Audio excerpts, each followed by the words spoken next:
और चलिए आगे बढ़ते हुए बात दतिया उपचुनाव की ही करेंगे। दतिया हार पर मंथन करेगी बीजेपी प्रदेश अध्यक्ष हेमंत खंडेलवाल ने एक बड़ा बयान दिया है। उपचुनाव परिणाम की समीक्षा होगी, जनादेश का सम्मान मिलेगा। आपको बता दें कि हेमंत खंडेलवाल आगे की रणनीति तैयार करेंगे, आगे की रणनीति जल्द तय होगी। दतिया बीजेपी प्रत्याशी आशुतोष ने एक बड़ा बयान दिया। बीजेपी का कार्यकर्ता बलि का बकरा नहीं बनेगा, ना बनता है। दतिया में माई का आदेश चलता है, ज्यादा मंथन की जरूरत नहीं है। आशुतोष तिवारी ने यह साफ किया है, आगे की रणनीति जल्द ही तय होगी, ये साफ कर दिया है बीजेपी ने। ज्यादा मंथन की जरूरत नहीं है, ये भी साफ किया है।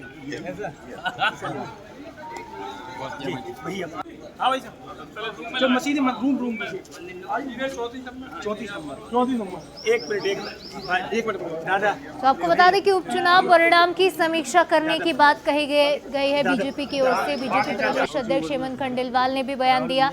उपचुनाव परिणाम की समीक्षा होगी, जनादेश का सम्मान होगा। जो भी जनादेश आया है, भले ही हार का सामना क्यों ना करना पड़ा हो, सम्मान करेंगे। आगे की रणनीति जल्द तय करने की बात भी हेमंत खंडेलवाल प्रदेश अध्यक्ष ने की है। वहीं बीजेपी के जो प्रत्याशी थे आशुतोष तिवारी, उन्होंने भी हार को स्वीकार किया बड़े मन से। उन्होंने कहा कि बीजेपी का कार्यकर्ता बलि का बकरा नहीं बनता। दतिया में माई का आदेश चलता है, माई का जो आदेश था वही फैसला आया है, ज्यादा मंथन की जरूरत नहीं है। तो नया फेस था, आशुतोष तिवारी का चेहरा नया था और कई सवाल उठे थे जब नरोत्तम मिश्रा का टिकट कटा। वो मंच पर आंसू बहे, लेकिन उसके बाद अब जब हार मिली है तो मंथन भी जरूरी है।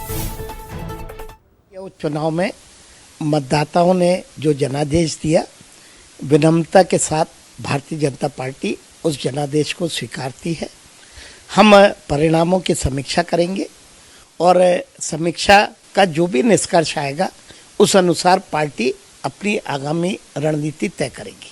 निश्चित तौर पे भारतीय जनता पार्टी के लिए अनुशासन सर्वोपरि है और कोई भी कार्यकर्ता चाहे किसी पद पे हो, उसको अनुशासन में ही रह के भारतीय जनता पार्टी का काम करना चाहिए, ऐसी पार्टी अपेक्षा करती है। और इसलिए अनुशासन को बनाए रखने के लिए अगर कोई दोषी होगा तो निश्चित तौर पर उस पर कार्रवाई की जाएगी। आशुतोष तिवारी भारतीय जनता पार्टी के कार्यकर्ता के नाते, मैं केवल एक व्यक्ति की बात नहीं कर रहा हूं। केवल अगर व्यक्ति के नाते बात करूंगा तो आशुतोष क्या है, पर भारतीय जनता पार्टी के कार्यकर्ता आशुतोष हैं तो बहुत कुछ है।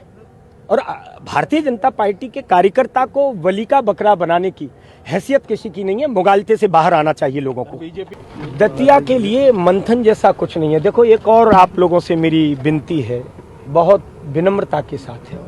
ये माई की नगरी है, यहाँ बहुत ज्यादा चिंतन मंथन व्यक्ति को, माई की नगरी है, केवल और केवल एक ही चिंतन करनी चाहिए कि माई जो चाहती है हमें वही करना है।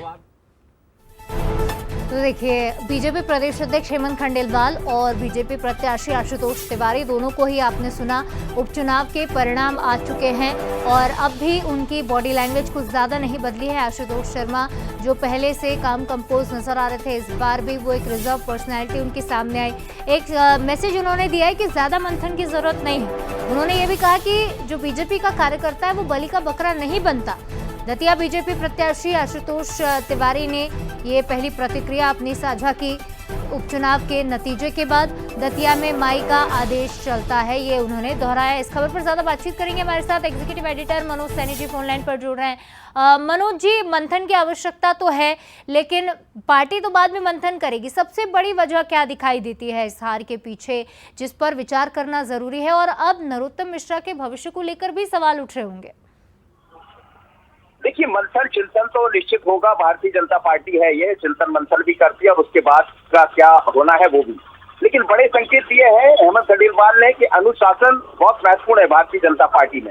फिर कोई कितना भी बड़ा हो, यदि अनुशासनहीनता उसने की है, अनुशासन के दायरे में नहीं है, तो फिर हम उस पर विचार करेंगे। तो ये बड़े संकेत इसको माने जा सकते हैं। वो किसके लिए कह रहे हैं, इसका मतलब ये है कि जैसे जिलाध्यक्ष के बूथ से ही भारतीय जनता पार्टी हार गई, डॉक्टर नरोत्तम मिश्रा के बूथ से पार्टी हार गई, तो क्या उसकी तरफ वो इशारा कर रहे हैं? लेकिन ये बड़े संकेत माने जा सकते हैं। उन्होंने ये माना है कि हार हमने स्वीकार कर ली है, हार हुई है, जनमत का जो भी आदेश था वो स्वीकार करती भारतीय जनता पार्टी, लेकिन तमाम तरह की चीजों पर समीक्षा करके आगे जो भी रणनीति होगी उसको तय करेंगे।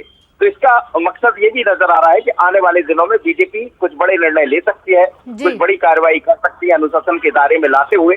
और दूसरी तरफ अनुशासन के साथ साथ आप भारतीय जनता पार्टी के जो प्रत्याशी है उनको भी सुना रही थी, तो उनकी बातों में भी ये लहजे में ये झलक रहा था कि कुछ बड़ा होने वाला।